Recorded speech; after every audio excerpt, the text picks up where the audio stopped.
Bonsoir à tous, ravi de vous retrouver sur Monaco Info. Toute l'actualité de ce jeudi 2 décembre. Invités, reportages, rencontres, infos pratiques tout près de chez vous et votre météo de ces prochaines heures. Au sommaire de votre journal, un catogan, des lunettes noires, des Rolls-Royce, un costume étriqué, un grattoir design pour chat. À partir de demain aura lieu le premier acte au One Monte Carlo de la vente aux enchères de plus de 1000 objets ayant appartenu au grand couturier star Karl Lagerfeld, disparu, on s'en souvient, en février 2019. La journaliste Marie Ottavi, qui lui a consacré un ouvrage intitulé tout naturellement Karl, sera notre invitée dans un court instant. L'art comme fil rouge aujourd'hui de votre rendez-vous quotidien, avec la présentation du prochain Printemps des Arts par son nouveau directeur artistique, Bruno Mantovani. Nous reviendrons avec José Sacré sur le tout dernier concert de musique de la Renaissance en Principauté, et puis nous intéresserons à la transition numérique dans le secteur immobilier de demain, sans oublier de prendre des nouvelles comme prévu de nos équipes de rugby à 7 masculines et féminines engagées au tournoi de Dubaï. Et sans plus tarder, nous allons évoquer l'exposition et la vente aux enchères de milliers d'objets divers et variés, chers à une figure de la mode, du spectacle et des arts, ô combien célèbre ici à Monaco, qui nous a quittés il y a plus de 2 ans maintenant. Karl Lagerfeld, et avec nous ce soir, la journaliste Marie Ottavi. Bonsoir à vous, madame. Bonsoir. Merci d'être avec nous donc pour cette exposition et cette vente aux enchères, premier acte qui débute demain à Monaco. C'est incroyable de pouvoir réunir autant d'objets ayant appartenu à Karl Lagerfeld, même des Rolls-Royce qui sont pas loin de vous. C'est des Rolls qui l'ont accompagné tout au long de sa vie. Il était amateur de belles voitures et Karl Lagerfeld, c'était un grand collectionneur qui a revendu régulièrement ses collections, mais là voilà, on a l'occasion de voir un peu les dernières pièces, les belles pièces qu'il a conservées à la fin de sa vie. Des objets qu'on retrouve donc au One Monte Carlo. Il y a des mitaines en cuir, il y a des dessins, il y a des dessins que lui a fait, notamment de Jacques de Bacher. Et oui, c'est des objets de tout acabit, ça fait partie, il y a des objets de son quotidien qu'il utilisait chez lui, il y a des œuvres d'art. C'est très vaste, très varié. Très varié. Vous avez parlé de Jacques de Bacher, qui était son grand amour. Dans votre livre, qui est sorti au mois de septembre, qui est fort passionnant, il y a plus de 600 pages chez Robert Laffont, qui s'appelle sobrement, naturellement Karl, parce que tout le monde l'appelait comme ça. Il s'appelle Karl parce que, oui, beaucoup de gens l'appelaient tout simplement Karl, alors que, voilà, on appelait Asdin Alaya Monsieur Alaya, on appelait Yves Saint-Laurent Monsieur Saint-Laurent, et ça dit aussi beaucoup de lui, c'est-à-dire que Karl Lagerfeld, il avait quand même si c'était quelqu'un de très éloquent, de très impressionnant, il avait aussi ce rapport assez naturel avec les gens, toujours très ouvert, très facile d'accès, étrangement, ce qui peut paraître bizarre quand on ne connaît pas bien ce monde et quand on ne le connaît que via les médias. Avec toujours une part d'ombre chez les grands hommes comme les grandes femmes. Lui, c'est presque un mensonge, j'allais dire presque sympathique, mais qu'on peut comprendre aussi historique par rapport à son année de naissance. Il préférait naître en 1938 qu'en 1933, pour les raisons que l'on connaît tous. Oui, tout à fait, parce que 33, c'est l'avènement du nazisme, et lui, il n'a jamais assumé cette part de l'histoire allemande, enfin, au sens de, il a jamais toléré les affres de la politique allemande à cette époque, et pour lui, c'était une façon, déjà de se rajeunir, c'était une coquetterie. Il avait mis au point ça avec sa cousine, ils avaient décidé ensemble de se rajeunir de 5 ans, et d'ailleurs, sa cousine qui est décédée, sur sa tombe, il y a toujours la fausse date de naissance, donc ça, c'est assez drôle, c'est pour le clin d'œil. Mais après, plus profondément, oui, Karl Lagerfeld, il ne voulait pas être né en 1933 parce qu'il savait probablement que toute sa vie, il aurait à répondre de son enfance, est-ce qu'il avait vu le nazisme, il aurait dû encore s'expliquer sur l'implication de ses parents dans des associations, ce qui a été révélé dans une enquête allemande et que moi je développe dans mon livre. Et à Monaco, on le rappelle, à partir de demain, c'est la première partie de la grande vente qui va être effectuée avec des objets divers et variés. Vous l'avez dit, ça va du dessin d'enfant à l'argenterie, il y a 1200 lots, c'est assez incroyable. Ça va être une vente record, vous pensez? On attendra ensuite la suite de l'aventure du côté de Paris, c'est ça? D'après ce que j'ai compris ce matin en visitant la vente, on m'a indiqué qu'il y avait plus de 900 personnes qui s'étaient inscrites. D'accord. Donc c'est énorme. Et c'est aussi l'enjeu d'une vente comme celle-là. On sait que Karl Lagerfeld attire beaucoup de monde. C'est une figure tellement populaire que voilà, là je pense qu'il y a des purs collectionneurs, des gens qui ont l'habitude de dépenser beaucoup d'argent dans des ventes de ce type-là. Et il y a aussi des fans, des personnes qui n'ont jamais touché aux ventes aux enchères, qui n'ont jamais misé au cours de leur vie. Et donc voilà, c'est tout l'enjeu de cette vente. C'est vrai qu'il est important dans notre vie ici à Monaco. Donc on a tous envie d'acheter un petit bout de Lagerfeld quelque part, si je peux me permettre l'expression. Hein. Karl Lagerfeld, oui, il a été une figure de Monaco. Moi, je suis venue ici pour m'imprégner un peu de la principauté, pour interviewer la princesse Caroline.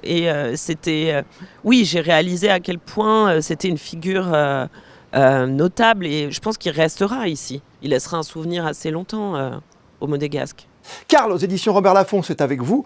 Mario Davis, spécialiste mode à Libération également. C'était un bonheur de refaire le parcours quelque part un petit peu de Karl Lagerfeld et puis de nous parler de cette exposition. C'est demain la première partie de la vente ici en Principauté de Monaco. Merci à vous. Belle soirée sous les étoiles ici. Merci.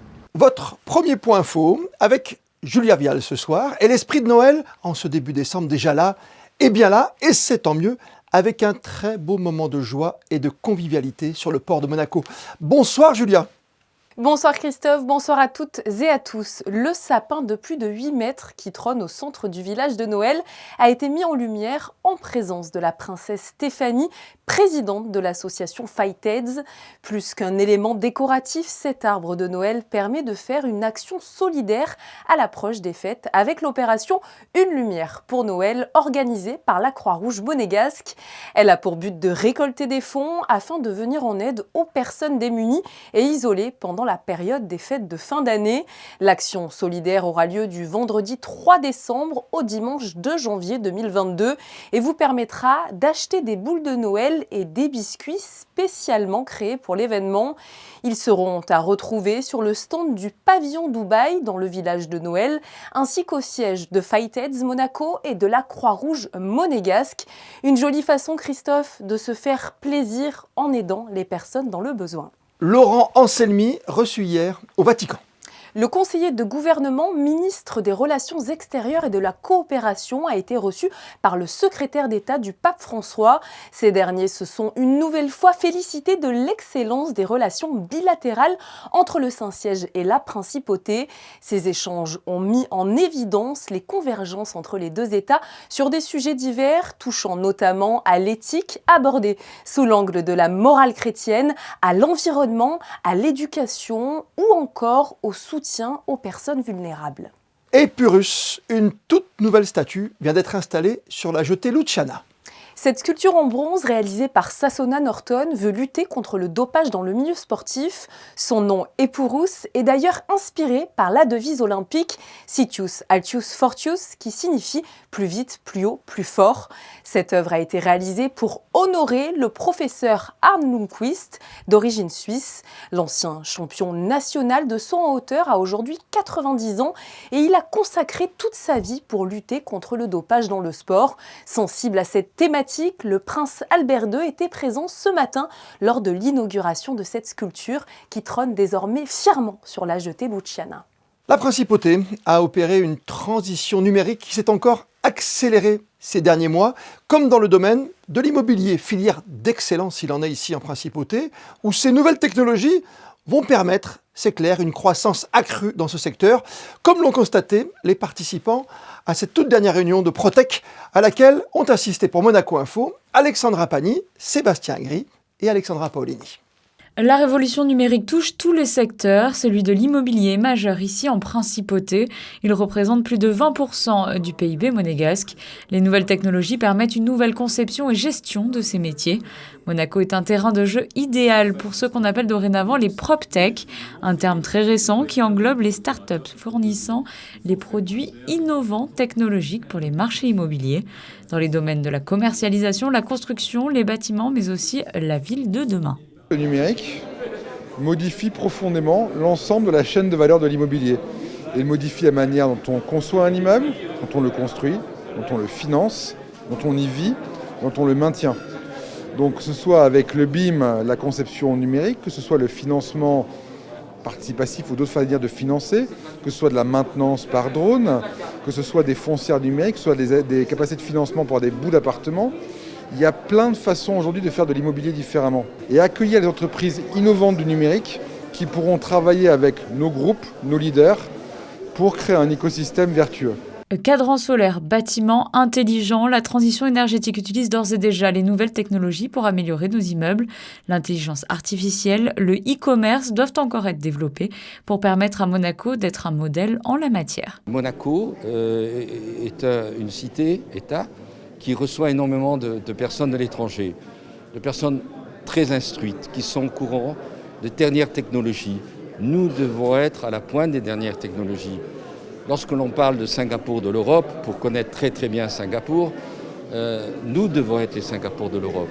Il faut que vous savez, à Monaco, il y a des nouvelles technologies qu'il n'y a pas ailleurs, ou tout temps qui ont été expérimentées à Monaco. La taille de notre pays nous le permet. Donc c'est une chose très très très importante pour le marketing et pour l'avenir de notre pays. Architectes, promoteurs, agences, l'ensemble de l'écosystème de l'immobilier était réuni pour échanger et permettre à la principauté de passer une nouvelle étape vers le smart immobilier. Les sports et le rugby à 7. C'est ce jeudi que s'est ouvert l'Emirates Dubai Sevens, deuxième étape du circuit mondial de la spécialité. Et la principauté, vous le savez, est représentée doublement. Émilie Rousseau, bonsoir. On vous retrouve sur place et vous suivez nos deux équipes engagées. Oui, le lancement de ce grand rendez-vous de rugby à 7 coïncide avec la fête nationale des Émirats Arabes Unis, jour de célébration donc ici à Dubaï, fête du sport également, avec le grand retour de l'Emirates Dubai Sevens qui avait été annulé l'an dernier en raison de la crise sanitaire. Vous l'avez dit, deux équipes participent à cette compétition, les Impies et les Oumoussa. Nous avons assisté à leur dernier entraînement avant leur entrée en compétition. C'est un reportage réalisé avec Sylvain Péroumal. Loin des températures fraîches de la Côte d'Azur, c'est sous un soleil de plomb que Impies et Oumoussa se sont livrés à un dernier entraînement avant le début des hostilités. En toile de fond, les gratte-ciel du centre-ville de Dubaï et sa célèbre Burj Khalifa.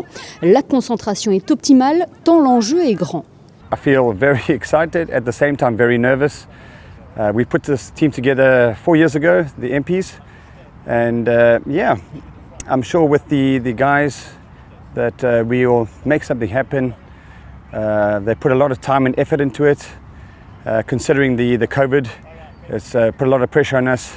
There's a lot of changes going on at the moment, so we've lost some players and we've got some new players signed up. So yeah, it's been a little bit stressful, but we are very excited. Et le président de la Fédération monégasque de rugby a mis toutes les chances de son côté pour se démarquer cette année. Il a recruté d'anciens internationaux qui, pour certains, ont marqué l'histoire de leur pays et leur sport. Ils feront équipe avec de jeunes joueurs et joueuses prometteurs. Beaucoup d'excitation avant le premier match. J'ai hâte de voir comment le tournoi s'organise. Apparemment, c'est quelque chose de vraiment énorme avec beaucoup de terrains, beaucoup d'équipes, une ambiance aussi Sevens super fun. Mais voilà aussi, bien sûr, envie de gagner les deux premiers matchs sur la journée de demain. Si les Impies participeront au tournoi Invitation, l'équipe féminine des Oumoussa intégreront, elles, le tournoi Open pour leur première participation. Une compétition qui est à leur portée. Il y a forcément la pression parce que première fois, on commence bien à prendre nos marques. La vie de groupe est parfaite. Les filles le disent elles-mêmes, on a l'impression de se connaître depuis des mois alors que ça fait quelques jours qu'on est ensemble. Donc hâte d'y être. Les Oumoussa avaient en effet hâte d'y être. Elles ont remporté leurs deux premières rencontres aujourd'hui chez les Impies. Un match nul et une victoire. Nous reviendrons bien évidemment sur Monaco Info sur leur participation du jour. Émilie Rousseau, accompagnée de Sylvain Péroumal à Dubaï, lieu actuel, vous le savez, de l'exposition universelle. Et puis retour maintenant en principauté pour s'arrêter avec son tout nouveau directeur artistique sur la programmation du prochain Printemps des Arts 2022. Bruno Mantovani, bonsoir à vous. Bonsoir. Vous nous présentez ce soir le Printemps des Arts qui débutera au mois de mars, bien sûr, le 10 mars jusqu'au mois d'avril, c'est bien cela? C'est quasiment un mois de grands spectacles. C'est ça, 4 longs week-ends, on va dire, qui chacun a sa propre thématique, puisque je voulais que chacun de ces moments soit extrêmement caractérisé, avec une thématique générale qui unifie tout le festival, à savoir le rapport entre les premières et les dernières œuvres d'un même compositeur. Voir donc un petit peu comment évolue le langage musical de chacun des musiciens que l'on va présenter au festival.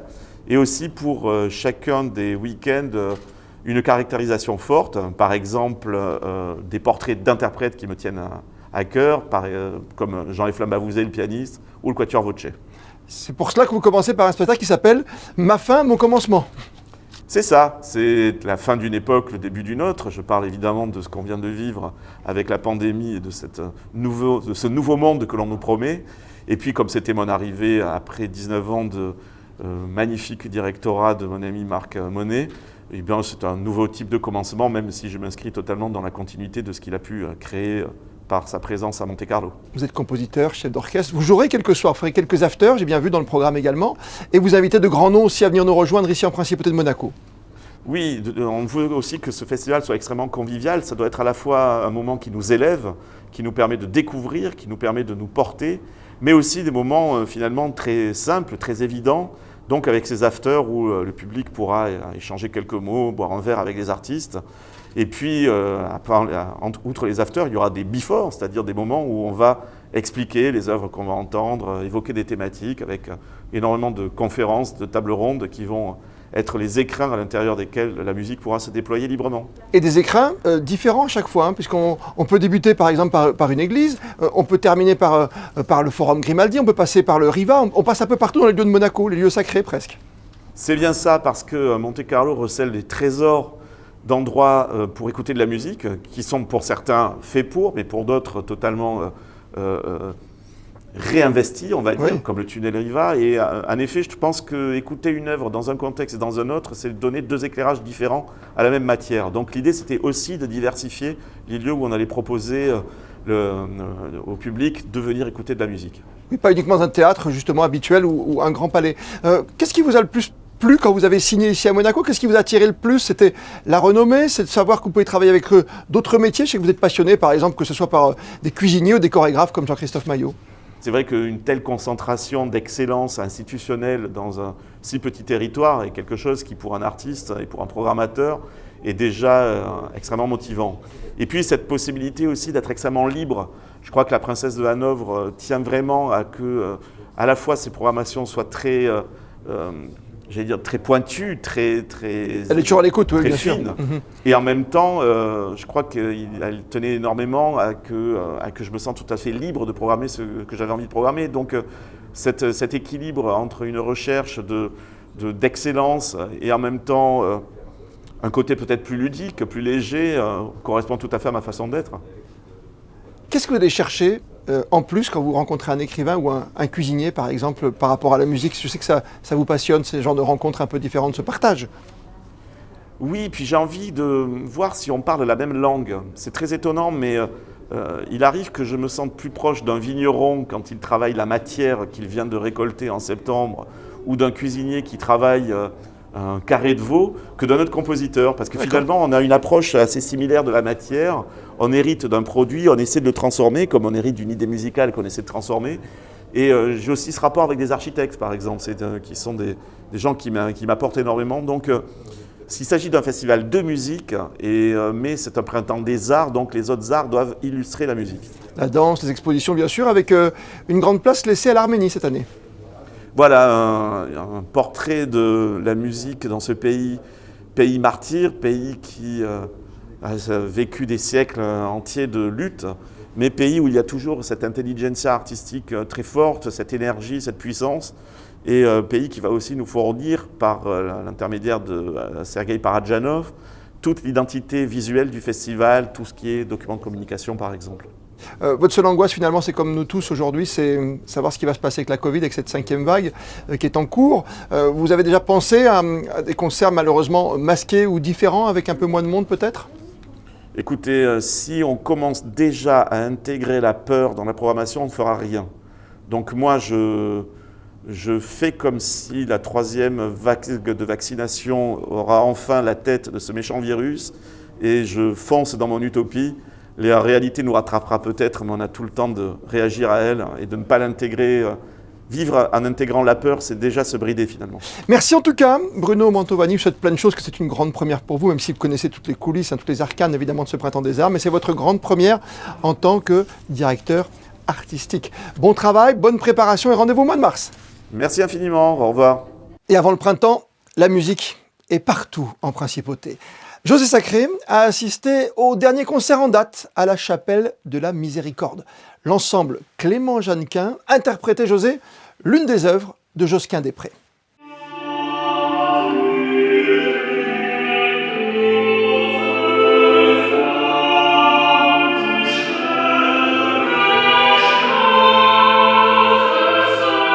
Dans le cadre du 500e anniversaire de la disparition de Josquin des Prés, la Direction des Affaires culturelles a proposé mardi 30 novembre, à la Chapelle de la Miséricorde, un concert de l'ensemble Clément Jeannequin dans un programme composé de chansons et de la célèbre Missa Pangue Lingua de Josquin des Prés. C'est un compositeur surtout très riche et très prolixe et qui a beaucoup voyagé, et notamment entre la France et l'Italie. Et donc sa musique, qu'elle soit profane ou sacrée, est empreinte de ces couleurs qu'il a ramenées de l'Italie. Lui qui vient des Flandres, où il a appris à composer, il a mis dans sa palette de couleurs les couleurs de l'Italie et la façon de composer la musique.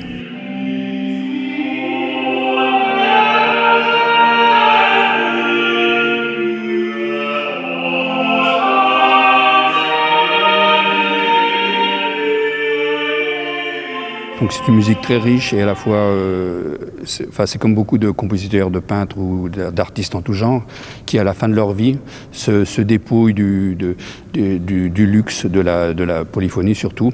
Il utilise toutes les techniques possibles pour écrire la polyphonie, dont les imitations évidemment. C'est un maître absolu dans les doubles, triples canons, mais aussi il exprime des choses, je pense, à la fin de sa vie, des choses de l'âme qui sont pures.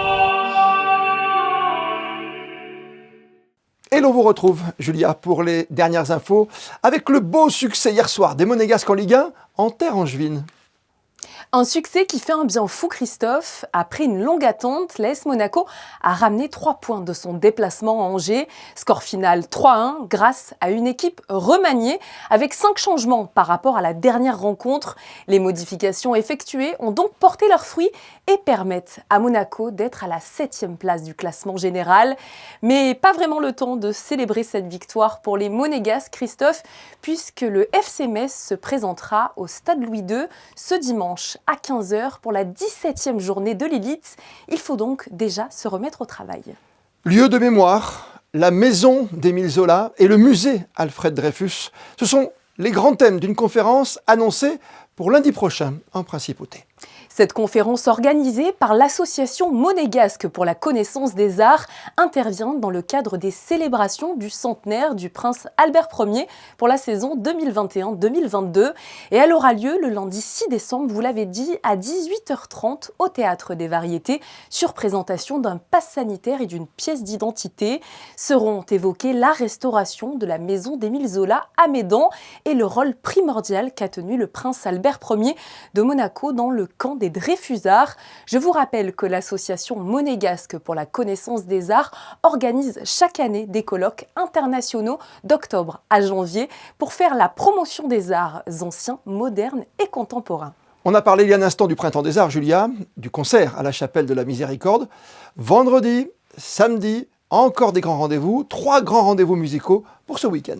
Ce vendredi 3 décembre, Paul Persson sera en concert à l'Opéra Garnier Monte-Carlo dans le cadre du Monte-Carlo Jazz Festival. L'étiquette de bluesman lui colle certes à la peau, mais l'artiste n'en est pas moins un mélodiste exceptionnel au talent évident, Christophe. Un concert à ne pas manquer donc. Benjamin Biolay arrivera lui ce 4 décembre en Principauté avec son 9e album intitulé Grand Prix. Sorti en juin 2020, le disque a été numéro 1 des ventes et a permis à son auteur de remporter en 2021 les 2 récompenses les plus convoitées des victoires de la musique, album et artiste masculin de l'année. Au Grimaldi Forum, ce samedi à 20h30, il interprétera ses nouvelles chansons comme ses Irrésistibles. Et pour finir, le même soir, David Hallyday sera à l'Opéra Garnier de Monte-Carlo, fils de 2 légendes de la chanson française et producteur de ses 12 albums. Le musicien multi-instrumentiste risque de faire sensation. Pour sa grande première sur la scène de l'Opéra Garnier, il présentera sa dernière création, Imagine un monde, à travers lequel il exprime sa volonté de voir plus loin, plus haut et au-delà de la peur de la résignation. La météo de ce vendredi, Julia. Du beau temps est prévu demain avec un large soleil dans toute la Principauté. Au niveau des températures, le thermomètre frôlera les 11 degrés au meilleur de la journée. 3 petits degrés seulement, par contre, au petit matin. Demain sera la Saint-François-Xavier. Et comme le veut la tradition, on termine avec les photos du jour. Vous en avez pris l'habitude. À chaque déplacement de votre équipe de basket préférée, la Roca Team en Euroleague, nous vous offrons un regard différent sur les terres de nos adversaires. Ce soir, direction Istanbul, avec l'un de nos envoyés spéciaux entre Orient et Occident, Stéphane Dana. Bonne fin de soirée sur Monaco Info. Merci encore pour votre fidélité. On se retrouve demain, 19h, pour une nouvelle édition de votre journal.